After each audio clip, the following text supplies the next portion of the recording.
ipagdasal po natin yung ating tatalakaying paksa sa gabing ito. Muli po aming Ama, kami ay sama-sama bilang magkakapatid na nagpapasalamat po sa iyo sapagkat napakabuti mo sa amin. Simula sa aming paggising hanggang sa mga oras na ito ay ikaw ang nagkaloob sa amin ng buhay, ikaw ang nagbigay sa amin ng kalakasan, ng kalusugan, ng karunungan at kakayahan upang magampanan namin ang aming mga tungkulin sa aming trabaho, sa aming pamilya, sa aming mga mahal sa buhay, sa aming iglesia, sa aming bansa. Maraming maraming salamat po. At sa pagkakataon na ito, hinihiling po namin na sa nalalabing oras ng aming pag-aaral ng iyong salita sa Matthew chapter 18, ay tulungan mo po kami. Bigyan mo po kami ng karunungan, bukas na isip at bukas na puso. Tulungan mo po ako, Ama, na maipaliwanag ko ng maayos ang mga talatang tatalakayin namin sa gabing ito. At ganoon din po, tulungan mo ang aking mga kapatiran na sila po ay maliwanagan sa mga salita mong aming tatalakayin sa gabing ito. Pagpalain mo po ang bawat isa sa amin at ang bawat pamilya na nire-represent ng bawat isa sa amin. Sa iyo po, O Diyos, ang kapurihan at pasasalamat sa pangalan ni Yeshua. Amen and amen. Share ko po sa inyo ang aking screen at tayo ngayon ay nasa Matthew chapter 18, part 2. Nung nakaraan po ay tinalakay natin ang verses 1 to 7. Kaya ngayon po ay sisikapin natin na matalakay ang mga natitirang mga verses, although sa tingin ko po ay hindi natin matatapos lahat, no? But anyway, sikapin po nating matalakay natin ang mas maraming talata sa gabing ito. So I would like to start on verse 7. Hindi na po ako magre-review dun sa verse 1 to 6 kasi napakinggan ko naman po yung inyong mga talakayan, kaya I think na sufficient na po yun para as a way of review din natin lahat, no? So sabi po dun sa verse 7, woe to the world because of snares. For there must be snares, but woe to the person who sets the snare. At ito pong salitang woe, no? W-O-E ay isang English word po ito na ang ibig sabihin is napaka-awful. No? Talagang kumbaga malala, ika nga, grabe, no? Sa mga terminolohiya natin. Woe to the world, woe to the world because of snares. Snares po ay kumbaga parang sa Tagalog natin ito ay mga patibong, no, na maaaring magdulot ng ano natin na tayo ay magkasala. So kaya sa mundong ito makikita natin na talaga naman punong-puno no ng mga tukso, punong-puno ng mga sitwasyon na kung saan ay pwede tayong mahulog sa kasalanan. At hindi naman itinago ng salita ng Diyos sa atin na sabi diyan, for there must be snares. Nandiyan dyan po yung mga maaaring maging dahilan ng pagkakasala ng tao. So, alam naman po natin, wala nang ibang pakay si Satanas sa buhay natin, kundi tayo ay mahulog sa kasalanan, no? At kung pagkaminsan po, or maaaring kadalasan, ay ginagamit ng dyablo ang tao para ang kapwa niya tao ay magkasala. Kaya ang sabi po ng Panginoong Jesucristo, but woe to the person who sets the snare, o siyang naging dahilan, no, ng pagkakasala ng kapwa niya tao. So nawa po tayo ay wag maging dahilan para magkasala ang kapwa natin. At tatandaan natin na dito ay ang context pa rin ng ating pinag-aaralan dito ay yung bata, no? Na wag nawa tayong maging dahilan para ang isang bata ay magkasala. And kung titingnan natin sa mas malalim pang interpretasyon ito nung bata, ay pwede natin itong sabihin na yung mga bata sa pananampalataya na nawa ay tayong mga matatanda sa pananampalataya, tayong mga matured na in our faith, wag nawa tayong maging dahilan para itong mga nagsisimula pa lang sa kanilang journey as a Christian ay ma-stumble at sila ay tumalikod at mag-cause ng kasalanan, no? Na maging tayo ang daan, tayo ang maging dahilan para sila ay magkasala. Kaya sabi po ng verse 8, so if your hand or foot becomes a snare for you, cut it off and throw it away. Better that you should be maimed or crippled and obtain eternal life than keep both hands or both feet and be thrown into everlasting fire. Now, please take note, hindi po tinuturo ni Jesus Christ dito na i-mutilate natin ang body natin. No? Ito po ay isang expression na kumbaga po kung ano yung nagiging cause ng pagkakasala natin is we have to get rid of that. So kung halimbawa ang kamay po ay nagiging dahilan para tayo ay magkasala, hindi po naman dyan literal na sinabi ng Panginoong Hesus na putulin mo yung kamay mong yun o yung paa mo na nagiging dahilan para magkasala ka at itapon mo. So hindi yung nagtuturo ng mutilation ng body ang Panginoong Hesus dito, but this is an expression kung gaano ka seryoso na dapat kung ano yung nagkokos ng pagkakasala natin, to get rid of that, no? Alisin natin sa buhay natin kung ano man yung pong nagkokos ng pagkakasala natin. So kaya ito po ay binibigyang seryosong pagtingin ng Panginoong Hesukristo, no? Ibig sabihin talagang malubha ang effect ng kasalanan sa buhay ng tao, kaya talagang kung ano man na nagkokos ng pagkakasala ng isang tao ay dapat ito po ay kanyang alisin sa buhay niya. Okay? So, kaya sabi niya rito, better that you should be maimed or crippled and obtain eternal life than keep both hands or both feet and be thrown into everlasting fire. So, kaya buo nga ang kamay at paa mo pero sa impyerno ka naman mapupunta. Anong silbi ng buong kamay at paa mo kung ang punta mo naman ay sa impyerno? So kaya in this expression, mas mabuti pang wala kang paa, wala kang kamay, pero sa langit ka naman napunta, no? Sa eternal life, sa piling ng Diyos ka napunta. So again, it is just an expression kung gaano po kaseryoso na dapat nating tratuhin ang kasalanan, na kung anuman ang nagkokos nito sa atin, dapat ito po ay ating iwaksi. Sabi sa verse 9, and if your eye is a snare for you, gouge it out and fling it away. Better that you should be one-eyed and obtain eternal life than keep both eyes and be thrown into the fire of Gehinnom. So in the same ano pa rin po yun, no? The same concept pa rin. Now yung pong binabanggit na Gehinnom dito, sa Israel po kasi during that time, nung panahon ng Panginoong Hesukristo, meron po silang dam site doon. May isang dam site sila doon na ngayon daw po yung dam site na yon ay ano na isang magandang park na daw po yon. Hindi na siya dam site. Pero nung panahon po ng Panginoong Hesukristo, itong lugar na ito, which they call Gehinnom, ay doon tinatapon ang mga patay na hayop, ang mga dumi ng tao, ang lahat ng uri ng dumi. Doon tinatapon po. Ultimo taong patay tinatapon nila doon.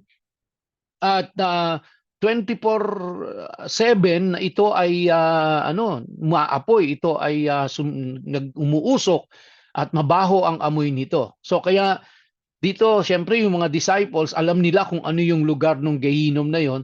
So nai-imagine nila yon. Alam nila kung ano ibig sabihin. Alam nila kung gaano kaseryoso, no? Ang sinasabi ng Panginoong Hesukristo dito na to get rid of sin or to get rid of those things that causes you to sin. Yung po sinasabi ng Panginoong Hesukristo dito sa kanila. Sabi niya sa verse 10, see that you never despise one of these little ones.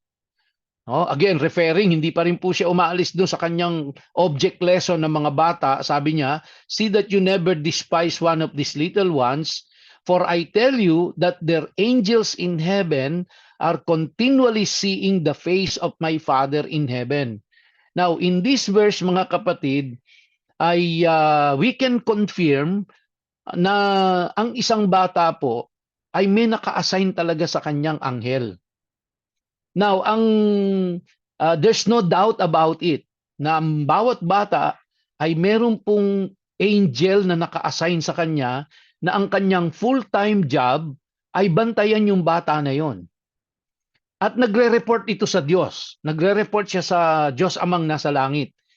At ngayon, ang medyo ang pinagtatalunan na lang po ng mga Bible scholars is kung yung mga matatanda ba na katulad natin, ay meron pa bang guardian angel tayo na tinatawag? Kasi yung bata, wala pong ano yun, walang doubt about it. Kasi sabi diyan, see that you never despise one of these little ones, referring do sa bata, for I tell you that their angels in heaven are continually seeing the face of my Father in heaven.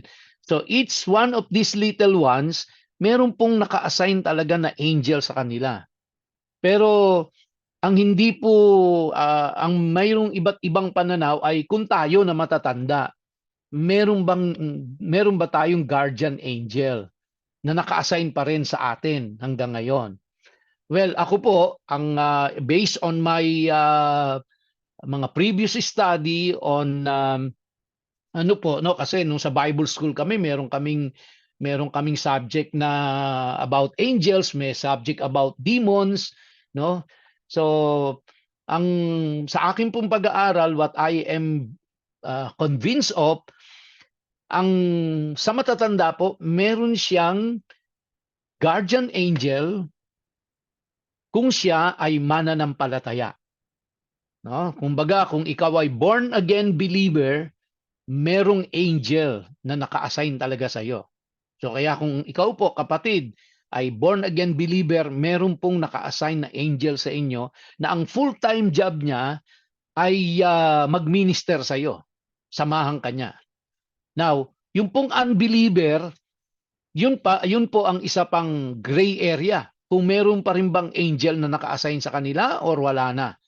So, hindi po masyadong meron pong naniniwala kasi na meron pa rin, meron namang naniniwalang wala na. Pero one thing definite po, based on the Bible, ang mga bata, before they reach the age of accountability, meron po silang guardian angel na nakatalaga sa kanila.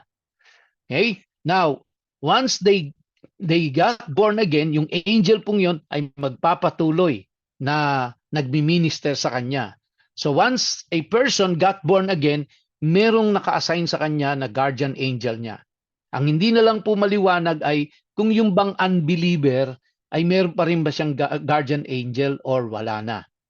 No, meron po nagsasabi wala na, may nagsasabing meron pa rin. Okay? So, tuloy natin. Now, ito pong Matthew chapter 18, yung verse 11, in some translations, katulad nitong Complete Jewish Bible, wala pong verse walang verse 11. No? Yung pong 10 and 11, magkaisa lang. Kaya verse 12 na kaagad. Kaya makita nyo asterisk yung nakalagay dyan sa screen ko. Verse 12, sabi dyan, what is your opinion?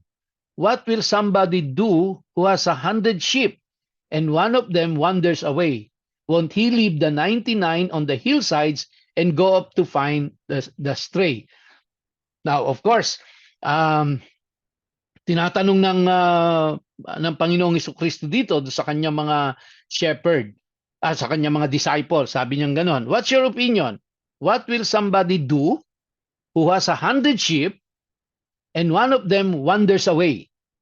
Won't he leave the 99 on the hillsides and go up to find the stray? No? Now, kailangan naintindihan natin kung ano ang culture of the Jews on that time.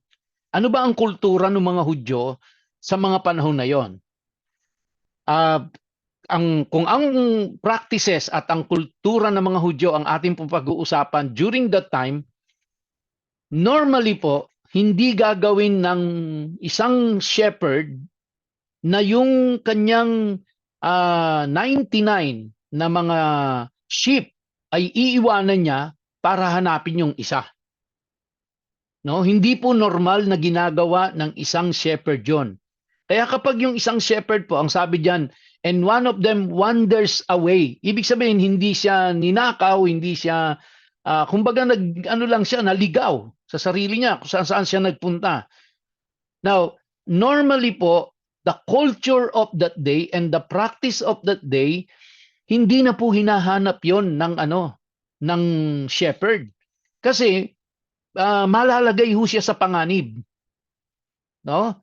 At yung 99 niya, hindi niya iiwanan yon para lang dun sa isa. That's the culture of the day nung panahon nila na yon. Pero, ang gustong ipunto ng Panginoong Jesucristo dito is yung good shepherd, hahanapin niya. Bakit po? Kasi nung time nila, karamihan po sa mga shepherd noon, sila yung mga bayaran. Mga bayarang shepherd sila, mga bayarang tagapag-alaga, no? Yung pong normally, yung mga may-ari noon, hindi po sila ang nagpapastol doon sa kagubatan or doon sa wilderness. Ang nagpapastol po noon ay binabayaran nila. No? May tagapag-alaga. Kasi nung time na yan, pag ikaw ay maraming sheep, marami kang kambing, marami kang baka, mayaman ka. Kaya kung ikaw ay mayaman, ibig sabihin po noon, kaya mong magbayad ng mga tagapag-alaga at hindi ikaw ang pupunta doon sa kagubatan para ipastol yung mga tupa o yung mga kambing. Babayad ka. Ngayon, kapag ikaw ay isang bayaran at may alaga kang 100 na tupa at yung isa ay naligaw, no? Hindi po hahanapin nun. Hindi hahanapin yon nung shepherd. Kasi bayaran siya, hindi niya ilalagay yung buhay niya alang-alang do sa isang tupa na yon na nawawala. May 99 pa naman siya eh. Okay? So, dito ang ipinakikita po ng Panginoong Jesucristo rito, siya mismo, siya bilang good shepherd, hahanapin niya yung nag-iisa na yon. Kaya kung may isang naliligaw, siya bilang good shepherd, hindi kasi siya bayaran, hahanapin niya yon, yung naliligaw na yon. At ang binibigyan po ng emphasis dito mga kapatid is the joy of finding someone who wanders away. No? Yun po yung binibigyan ng emphasis dito, yung the joy of finding someone who wanders away. Kasi sabi dun sa verse 13, and if he happens to find it, yes, I tell you, he is happier over it than over the 99 that never strayed. So what is being given emphasis here is the joy of finding the one that wanders away. So ilagay yun natin sa illustration natin. Kunyari po, meron tayong anak, no? O kaya apo, bit-bit natin sa mall. Di ba? Tapos hindi natin namalayang makatitingin natin doon sa mga bilihin, nalibang tayo, nakawala pala sa hawak natin, sa dami ng tao, nawala siya. Nawala siya, no? And meron ka pang dalawang anak na kasama mo. Meron ka pang dalawang alagain, may kasama kang 3 yung anak mo, may 2 ka pang alagain. So, hahanapin mo yung hahanapin mo yung anak mong yun nawawala. Hindi mo alam kung saan napunta, pero pag nakita mo siya, 'di ba, talagang you are rejoicing na talagang talagang tuwan-tuwa ka dahil natagpuan mo siya at hindi siya napahamak. So ganun po yun, the joy of finding someone who wanders away, pero hindi mo naman ibig sabihin na hinanap mo siya ay pababayaan mo yung 2 mong anak. Siyempre, isi-secure mo rin siya. So, kaya po yung point dito ng Panginoong Jesucristo is if there is someone who wanders away, he being a good shepherd, yun yung binibigyan niya ng emphasis dito, he being a good shepherd, hahanapin niya yon. Kasi nakasecure naman yung 99 niya eh. And in finding that one, he will be full of joy. So the emphasis is again, having joy in finding the one who wanders away. Okay? So hindi po ano yan. Alam ng mga disciples ni Jesus Christ, hindi normal po 'yon na ginagawa nung shepherd na kapag may naligaw na isa, iiwanan yung 99 at hahanapin 'yon. Ang practice noon, hindi niya iiwanan yung 99, pababayaan niya na yung nawawala kaysa siya pa ang mapahamak, no? Pero being a good shepherd, si Jesus Christ, hindi. Kasi hindi ako bayaran. Hahanapin ko yon kahit nag-iisa siya. Kasi yung pag nakita ko siya, natagpuan ko siya, magdudulot ito ng iba yung kaligayahan sa akin. Total secured naman yung 99 ko. Kaya hahanapin ko pa rin siya. Okay? So yan po yun. Sabi ng verse 14, "Thus your Father in heaven does not want even one of these little ones to be lost." Because, yun nga, ang point doon is because Jesus Christ is a good shepherd. Kaya hindi niya pabayaan na may mawala sa kanyang mga tupa. Now, verse 15. Ito po, medyo a little bit controversial po ito. And we will put this in a proper context, mga kapatid. The following scriptures na tatalakayin po natin must be interpreted in the right context. Okay? So, sabi po dun sa verse 15, "Moreover, if your brother commits a sin against you, go and show him his fault, but privately, just between the two of you. If he listens to you, you have won back your brother." Okay? Tingnan nun natin. Sabi diyan, "Moreover, if your brother," now yung word na brother po rito ay tumutukoy ito doon sa mga unang-una, ang kausap ni Jesus Christ dito, yung 12 disciples niya. Okay? At doon sa 12 disciples niya pa lang, at this point in time, nire-reveal niya na siya yung Messiah.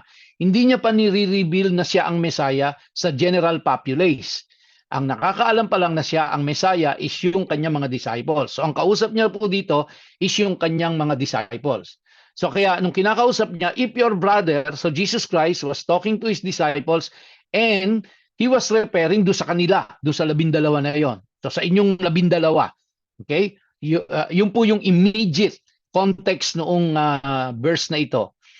Now, in the broader context, ang tinutukoy po dito ay yung mga mananampalataya. So katulad po tayo. So, ng mga mananampalataya. Okay?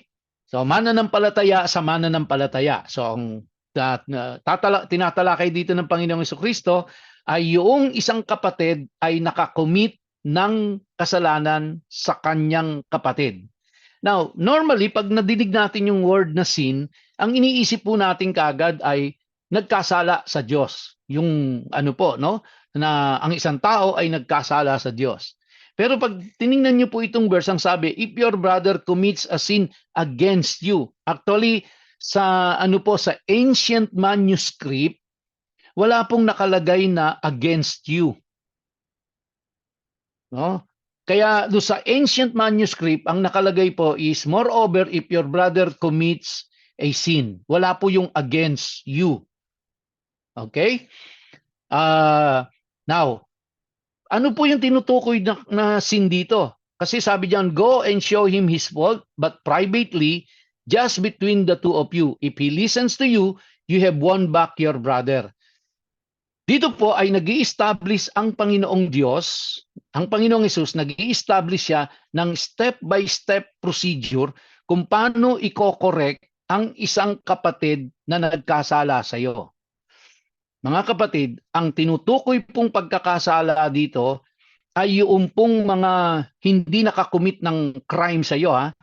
Wala pong involved na criminality dito.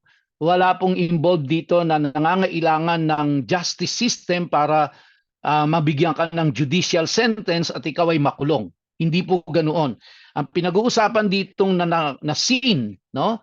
Na sin na nagawa ng kapwa mo sa iyo ay yung pong na-offend ka. No? Kumbaga, nakagawa siya ng isang bagay na ikaw ay na-offend at ikaw ay napahiya sa ibang tao. So, ganun po. So, hindi pinag-uusapan dito yung, bigyan ko po kayo ng example. Kunyari po, ako, Kunyari, ito na lang. Ito po ay nangyari talaga sa isang church, no? Yung pong church ay malaki ang church, mayaman sila financially. Yung pong pinaka ano nila, pinaka tawag dito, yung pong pinaka treasurer nila, no? Ay hindi na malaya ng mga leaders, ng mga church members na dinidispal ko na pala nung treasurer yung pera ng simbahan. Later on, na-discover po nila na dinidispalko ng treasurer ng church yung pera ng simbahan. Na-discover nila. Itong ginawa po, sinabi nung pastor na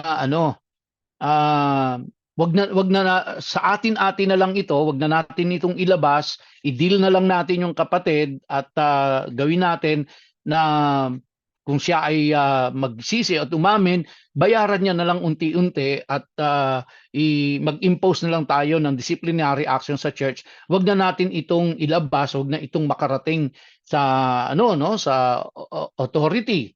Wag nang isumbong sa pulis, kumbaga, wag nang kumbaga sa wag nating idemanda. So tinawag niya yung board at yung board ay hindi nag-agree dun sa pastor. Ang sabi ng board, hindi, it is a criminal act dahil that is, kumbaga, dinispal ko niya ang pera ng simbahan. And it is a criminal act. Kumbaga, siya ay nagnakaw. Ninakaw niya yung pera ng simbahan eh. Kaya criminal act yan. So, ang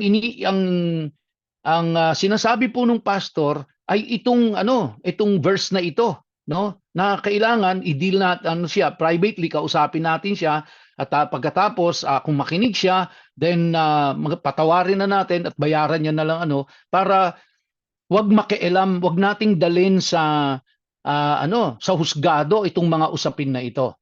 Now, ito po mga kapatid, base dito sa context ng pinag-aaralan natin, sino ang tama? Tama ba yung pastor? Mali yung board? No, kasi ang gusto ng board i-demanda. Ang gusto ng pastor, wag nating i-demanda, i-deal na lang natin siya rito para hindi ang huhusga sa atin ay yung mga hindi mananampalataya. Now, meron po tayong kumbaga kunin ko lang po sandali yung aking Bible.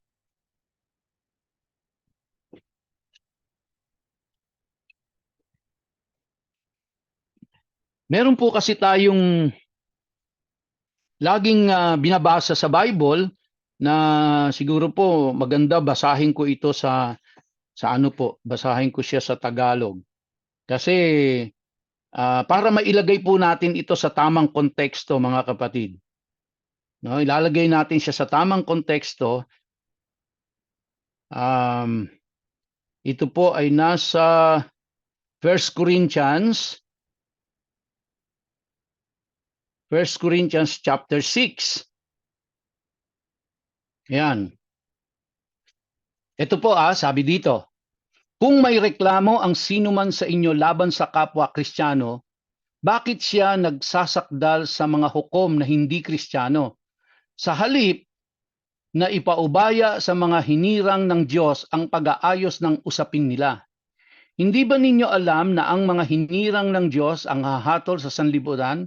Kung kayo ang hahatol sa sanlibutan, hindi ba ninyo kayang hatulan ang ganyang kaliit na bagay?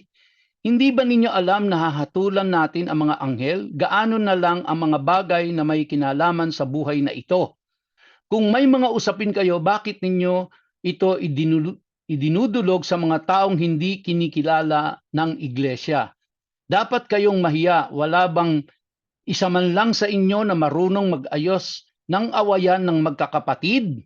Bakit nagsasakdal kayo sa hukuman, kapatid laban sa kapatid at sa harap pa naman ng mga hindi mananampalataya? Ang pagkakaroon ninyo ng usapin laban sa isa't isa ay isang kabiguan sa inyo. Bakit hindi na lang ninyo hayaang gawang kayo ng masama? Bakit hindi na lamang ninyo hayaang madaya kayo? So, lagi po nating ginagamit ang mga talatang ito para i-justify natin na kapag mayroong isang kapatid sa pananampalataya ang nagkaroon ng pagkakasala, wag nating dalhin sa husgado. Okay?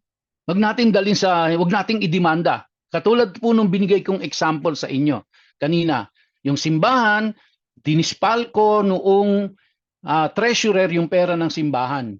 Ang gusto ng board, ihabla, demanda siya, dalhin sa husgado. Ang gusto ng pastor, hindi, i-deal natin dito. Tayo lang, atin lang, wag nating ilabas ito. Ang tanong ko nga po kanina, sino ang tama, yung pastor o yung yung pong board? Now, pag ang babasihan po natin mga kapatid na mga talata na tama ang pastor at ang kanyang ang babasihan natin ay yung 1 Corinthians chapter 6, nawawala ho tayo sa context. Hindi po yun ang context nun. At yung context ng kasalanan na sinasabi ni Jesus Christ dito, wala pong kinalaman dyan yung mga criminal case. Hindi po yun ang tinutukoy ni Jesus Christ. Now, yung pong pagdispalko o pagnanakaw ng pera ng simbahan, it is a criminal case. Kaya, kung babasihan po natin yung salita ng Panginoong Jesucristo, tama yung board. Dapat ihabla siya kasi criminal case po yun. No? Ang tinutukoy ni Jesus Christ dito na pag-usapan sa simbahan, hindi po mga criminal case. Kaya pansinin niyo, anong sabi po dito? No? Basahin ko lang po. Basahin ko po sa verse 2 ng 1 Corinthians chapter 6. Sabi, hindi ba ninyo alam na ang mga hinirang ng Diyos ang hahatol sa sanlibutan? Kung kayo ang hahatol sa sanlibutan, hindi ba ninyo kayang hatulan ang ganyang kaliit na bagay? Mga kapatid, tanong ko po sa inyo, maliit na bagay po ba yung dispalkuhin yung pera ng simbahan? Sa harapan ng hustisya ng tao, ang pagnanakaw po ay criminal case. Maliit na bagay ba ang nakawin mo ang pera ng simbahan? Hindi po maliit na bagay 'yon. Ang tinutukoy po dito yung mga na-offend yung kapatid, yung medyo yun po, na-offend niya, hindi po walang kinalaman sa criminal case ito. Yun yung sinasabi ng Panginoong Jesucristo rito. Kaya sabi niya po dun ni Pablo, sabi rin po dun sa verse 3, hindi ba ninyo alam na hahatulan natin ang mga anghel? Gaano na lang ang mga bagay, pakinggan niyo po ito, gaano na lang ang mga bagay na may kinalaman sa buhay na ito. Referring po doon sa everyday life. Di ba? So, kumbaga po, parang ang tinutukoy na kasalanan po dito ay yung kasalanang hindi naka-label sa kriminalidad. Ngayon, kapag ka po yan ay may kinalaman na sa kasong may kriminalidad, dapat po yan dalhin sa tamang husgado. Dapat yan dalhin sa tamang venue. Kasi kung criminal case yan, hindi po simbahan ang hahatol. Ang hahatol diyan, kaya nag-establish ng justice system ang isang bansa. Kaya tayo merong mga pulis, kaya tayo merong mga military, meron tayong army, meron tayong NBI. Sila po ang institusyon ng bansa na inilagay din ng Diyos yan dyan para sila ang maging tagapamayapa. Sila ang maglagay ng order sa bansa. Kaya kapag ka po ang kaso ay may kinalaman na sa kriminalidad, hindi po ang simbahan ang hahatol doon. Idudulog mo na yan sa tamang hustisya, sa tamang husgado, sa tamang venue. Hindi na po. Kaya doon sa binigay ko po sa inyong example, kung ang babasihan po natin ay ang context nitong ating pinag-aaralan na ito at yung context ng chapter 6 ng 1 Corinthians, hindi po tama ang pastor doon. Ang tama po doon ay yung board na dalin dapat sa tamang venue. Sa tamang husgado dapat dalhin yon. Kasi ninakaw niya ang pera ng simbahan. At ang pagnanakaw po ay kriminalidad. No? Krimen po yon. Hindi po siya maliit na bagay na kasalanan. Okay? So, kaya po yung pinag-uusapan po dito na sinasabi ni Jesus Christ na if your brother commits a sin against you, kumbaga parang kung na-offend ka ng kapatid mo, dahil kung naka-offend siya sa iyo, meron siyang sinabi na na-offend ka, nasaktan ka, no? Kumbaga hindi naka-commit ng crime sa iyo, lapitan mo. Sister, brother, na-offend mo ko. Kasi napahiya ako, no? Kayong dalawa. Now, ang sabi diyan, kung hindi siya makinig, i-deny niya 'yon. Kung nakinig siya, hindi kayo nagkaroon ng away, hindi kayo nagkaroon ng kagulo. You have won back your brother, kumbaga. Hindi ka rin tanim ng sama ng loob. Now, kung hindi siya makinig, ito ang pangalawang gagawin. No? Step number 2, yung po yung step number 1. If he doesn't listen, take 1 or 2 others with you so that every accusation can be supported by the testimony of 2 or 3 witnesses. Saan po galing itong ano nilang to? Bakit pag hindi nakinig privately, kumuha ka ng tetestigo? Saan po galing yan? Yan ay bilang pagsunod nila doon po sa itinadhanang batas ni Moses sa Deuteronomy. No? Sa Deuteronomy, yan yung itinadhan, kumuha ka ng 2 witnesses. Now, ulitin ko po mga kapatid, ang pinag-uusapan dito ay yung mga kasalanang walang kinalaman sa kriminalidad. Ang pinag-uusapan dito yung day-to-day na nakocommit natin. Di ba? Madalas kahit sa tahanan, kahit sa simbahan, minsan yung gesture lang ng isang kapatid na offend na tayo, o yung may binitawang salita na kumbaga nabiro, na offend na tayo. Di ba? Or naka-offend na sa atin. Yun po yung dinidil dito, mga kapatid. Hindi po yung kaso na may kinalaman sa krimen. No? Ayun, katulad yung pong example ng aking sakristan dito. Yung non-rape. Halimbawa bigyan ko kayo ng example mga kapatid. Yung aking pong kapatid na nasa Nueva Ecija, yung panganay na anak na babae nun, pinagtangka ang raping yun. Kasi ginawa nung music ministry head, isinama dun sa bahay, tuturuan daw kasing mag-drums. Yung pamangking ko naman na teenager, walang kamuwang-muwang, malinis na malinis ang intensyon, sumama dun sa bahay. Pagdating ho dun sa bahay, ay pinagtangkaan siyang rapin. Mabuti na lang yung pamangking ko, nasipa niya yung pintuan dahil hindi na ilak, nakatakbo pa palabas yung pamangking ko. So, nung dinulog ng kapatid ko yung doon sa pastor, ito po yung sinabi ng pastor sa kanya na i-deal na lang natin to dito, huwag na nating dalhin sa barangay yan kasi ma-expose ang simbahan natin, makakaladkad ang simbahan natin. Huwag na nating dalhin doon, pag-usapan na lang natin dito.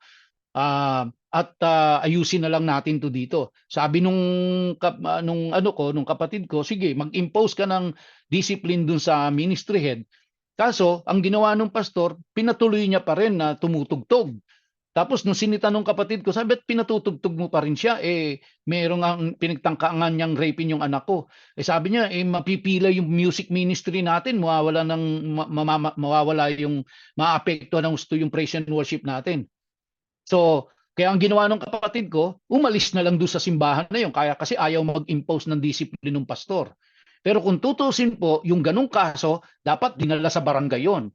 Idinimanda dapat yung music ministry head na yon ng attempted rape. Kasi kriminalidad do yun eh. So, hindi po yun yung tinutukoy dito ni Jesus Christ na mga kasong dapat pag-usapan ng mga kapatiran. No? So, sana po nakukuha niyo yung punto ko na may tamang venue na dapat pagdadalan kapag sa mga ganoong kaso. So ang tinutukoy lang po dito mga kapatid, again, uulitin ko po, walang kinalaman dapat sa kasong kriminalidad. Kasi kapag meron ng kinalaman sa kasong kriminalidad, dapat dinadala na siya sa tamang venue. May tamang mga tao na, may tamang ahensya ng gobyerno ang dapat mag-handle nun. Sa atin po, idulog natin sa barangay or idulog natin sa pulis o kaya sa NBI. Iyon po yun. Okay? Sabi nung verse 17, if he refuses to hear them, tell the congregation. And if he refuses to listen even to the congregation, treat him as you would a pagan or a tax collector. Okay? So, now, kaya tingnan niyo po, di ba? Kung ito ay meron sa kinalaman sa kriminalidad, mga kapatid, dadalhin mo ba yan sa gitna ng congregation? Di ba? Halimbawa, katulad po doon sa kapatid ko, tinangkang rapin yung pamangking ko. So kung sinunod nila ito, siyempre, kunyari po, sinunod to. Siyempre, kakausapin muna ng kapatid ko yung ministry head. Ba't mo pinagtangka ang rapin yung anak ko? No? Tapos hindi ko ginawa yan. So, anong gagawin ng kapatid ko? Pag susundin natin to, kukuha siya ng 2 tetestigo. Pagka dininay pa rin, anong gagawin ng kapatid ko? Ihahayag niya sa buong congregation. So, kung susundin natin to, which is, sa tingin ko, hindi po yun ang tamang venue. Kasi rape na yung pinag-uusapan natin. Hindi lang na-offend yan. Ang pinag-uusapan na dito, pinagtangkaan mo ng rapin eh. O saan mo dadalhin yun? Sa congregation? Doon mo ba i-discuss sa congregation doon dahil ayaw mo lang mabarangay kayo? Samantamang ang tamang venue, dalhin mo sa barangay. Idemanda mo yung tao doon na pinagtangka ang rapin yung anak mo. Yun ang dapat na ginawa nung kapatid ko, sa barangay niya dinala. Nung ayaw, yung pastor ayaw. Kasi nga makakaladkad daw ang simbahan. Oh. Sabi ko nga, sana tinanong mo yung pastor, kung yung anak mong ginawang ng ganyan, anong gagawin mo? Di ba? So, ibig sabihin, no, ilagay natin sa tamang context po, mga kapatid, itong mga talatang ito. Huwag natin siyang basahin at face value at bigyan natin siya ng kahulugan na hindi natin inaalam kung ano po ang kontekstong nakapaloob dyan. Which is, yung po yung kontekstong nakapaloob doon sa mga talata na yan, mga kapatid. No? So, sabi diyan, if he refuses to hear them, tell the congregation. And if he refuses to listen, even to the congregation, treat him as you would a pagan or a tax collector. Kasi bakit tax collector? Yung tax collector ho kasi, nung panahon nila, tinitreat nila yon as hindi kabilang sa community nila kasi mga traitor sila. Kasi sila ay mga tuta ng mga Roman government na kinukolekta yung mga nagko-collect ng tax dun sa mga tao. Kaya yun so hindi naman ho kasi lahat ng tax collector kasi si Matthew po tax collector eh. Di ba? So kaya po ang tinutukoy lang nila diyan yung mga kumbaga ano po mga Hudyo sila pero nagpapagamit sila sa Rome kaya sila ay itinuturing na mga taksil na mga kababayan. Kaya ituring sila na they don't belong to our community. O kaya pagan po, ang word na ginamit po dito is ano yan Gentiles ang ibig sabihin. So they don't, ituring sila na hindi natin sila kalahi kapag ganyan sila. No? So yan po yung ano dyan. So, verse 18, tapusin ko na po dito. Yes, I tell you people that whatever you prohibit on earth will be prohibited in heaven, and whatever you permit on earth will be permitted in heaven. Okay? So, ito po ay may kinalaman doon sa verse 15 na binasa natin po kanina, no? So, nandoon pa rin sa context ng merong nakagawa ng may naka-offend sa iyo, tapos pag may naka-offend sa iyo, ang gagawin mong step yung sinabi kanina, yung 1 2 3 4. Kausapin mo muna, pag hindi nakinig, kumuha ka ng 2 testigo, pag hindi nakinig, dalhin mo sa congregation. Pag sinunod mo, no? Pag sinunod nyo itong ano na ito, itong step by step procedure na ito kung paano i-deal yung mga kapatiran na nagkamali o naka-offend, nagkasala, no, nakagawa ng mali doon sa kanyang kapwa, no? Then kapag sinunod yung mga step na yan, yung verse 18 sabi diyan, I tell you people that whatever you prohibit on earth will be prohibited in heaven, and whatever you permit on earth will be permitted in heaven.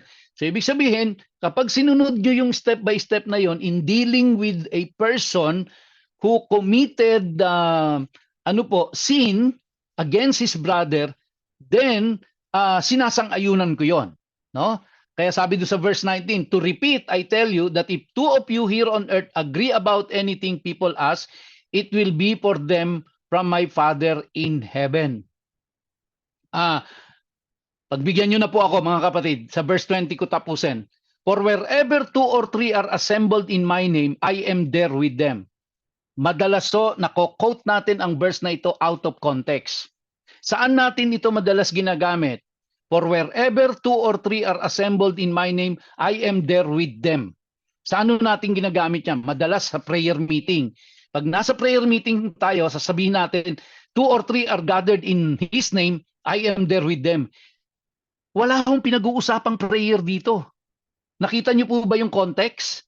Walang prayer. Sa madalit salita, ito pong verse 20 na ito, walang kinalaman ito sa prayer. So kaya yung kino-quote natin na kapag tayo'y nagsasama-sama, mananalangin tayo, kasi sabi sa verse 20 ng Matthew 18, 2 or 3 are gathered in my name, I am there in the midst of them.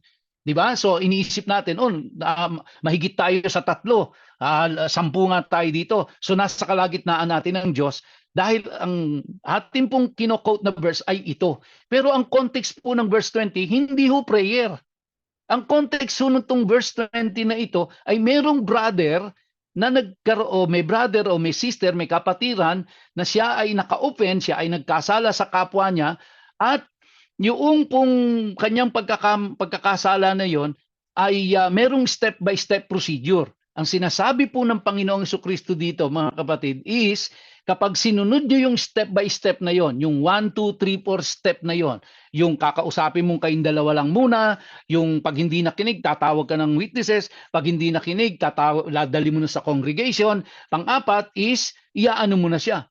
Kung ayaw niya pa rin makinig, iaano mo na siya, i-expel mo na siya sa church. Iti-treat mo na siya as pagan or iti-treat mo na siya as tax collector. Yun po yung 1, 2, 3, 4 step na dapat sundin. Kapag ginawa nyo yan, sabi ng Panginoong Jesucristo, kapag ginawa nyo yan, 2 or 3 are assembled in my name. No? Kapag ginawa nyo yan, I am there with you. Meaning, kasama nyo ako doon sa desisyon nyo yun. Sinasang-ayunan ko kayo doon sa desisyon nyo yun. Basta, susundin nyo yung 1, 2, 3, 4 step na yon. Kapag meron kayong i-correct na nagkasalang kapatid. Kaya wala akong kinalaman yung verse 20 na yan sa prayer meeting. Okay? Hindi ho yun ang context nun. Ang context nito is may kinokorek ka na kapatid na nagkasala at sinunod nyo yung step-by-step na procedure na sinabi ng Panginoong Jesucristo kung paano siya i-correct, then kapag ginawa nyo yun, kasama nyo si Jesus Christ sa desisyon nyo yun. Yun po ang ibig sabihin yan, mga kapatid. Okay? At yung pong, again, uulitin ko ulit, yung pong yung may naggumawa ng isang krimen kunyari sa church. Katulad nun, in-example ko po sa inyo kanina, yung pamangking ko, pinagtangka ang rapin. No? Well, kumbaga po, hindi masama na dalhin yun sa barangay at doon idemanda yun. Dahil yun ang damang venue para humawak ng mga ganoong kaso. Hindi po yung simpleng na-offend lang yung pamangking ko. Hindi po yung simpleng na-offend lang o napahiya lang yung kapatid ko. Meron pong krimeng ginawa. At kung yun ay may kinalaman na sa krimen, dapat idulog na siya sa tamang venue. Hindi na simbahan ang hahawak nun. Okay? So yun po yung context, mga kapatid, nitong Matthew chapter 18 na yan at yung pong 1 Corinthians chapter 6. Okay? So yun po yun. Hanggang dito na lamang po at tayo po ay magsasara na sa panalangin. Pangunahan po tayo ni Rikaila sa ating pong closing prayer.